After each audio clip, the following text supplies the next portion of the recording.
বোলপুর মহকুমা তথ্য ও সংস্কৃতি দপ্তরে নেতাজি জন্মজয়ন্তী পালন। পশ্চিমবঙ্গ সরকার তথ্য ও সংস্কৃতি বিভাগ, মহকুমা তথ্য ও সংস্কৃতি দপ্তর বোলপুরে যথাযথ মর্যাদায় উদযাপিত হল 128তম নেতাজি জন্মজয়ন্তী। এই জন্মজয়ন্তী উপলক্ষে নাচ, গান ও আবৃত্তির মধ্যে দিয়ে অনুষ্ঠানটি অনুষ্ঠিত হয়। উপস্থিত ছিলেন বোলপুর মহকুমা তথ্য সংস্কৃতি দপ্তরের আধিকারিকবৃন্দ।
ছায়া।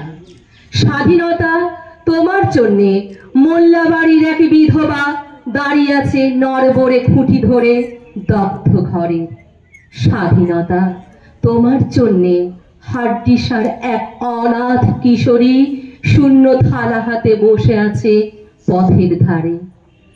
স্বাধীনতা তোমার জন্যে সাগির আলী শাহবাজপুরে সেই জওয়ান কৃষক, কেষ্ট দাস জেলে পাড়ার সবচেয়ে সাহসী লোকটা, মতলব মিয়া মেঘনা নদীর দক্ষ মাঝি, গাজী গাজী বলে যে নৌকো চালায় উদ্দাম ঝড়ে, রুস্তম শেখ ঢাকার রিক্সাওয়ালা যার ফুসফুস এখন পোকার দখলে, আর রাইফেল কাঁধে বনে জঙ্গলে ঘুরে বেড়ানো সেই তেজি তরুণ যার পদভারে একটি নতুন পৃথিবীর জন্ম হতে চলেছে। সবাই অধীর প্রতীক্ষা করছে তোমার জন্য। মতো তুমি নিঃশ্বাস নিতে পারছো না। মাথার ওপর একটা ভয়ঙ্কর কালো আকাশ এখনো বাঘের মতো থাবা উঁচিয়ে বসে আছে। তুমি যেভাবে পারো এই পাথরটাকে সরিয়ে দাও আর আকাশের ভয়ঙ্করকে শান্ত গলায় এই কথাটা জানিয়ে দাও তুমি ভয় পাওনি। মাটি তো আগুনের মতো হবে যদি তুমি ফসল ফলাতে না জানো, যদি তুমি বৃষ্টি আনার মন্ত্র ভুলে যাও।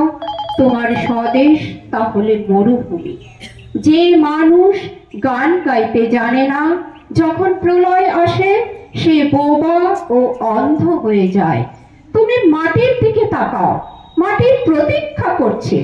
তুমি মানুষের হাত ধরো, সে কিছু বলতে চায়।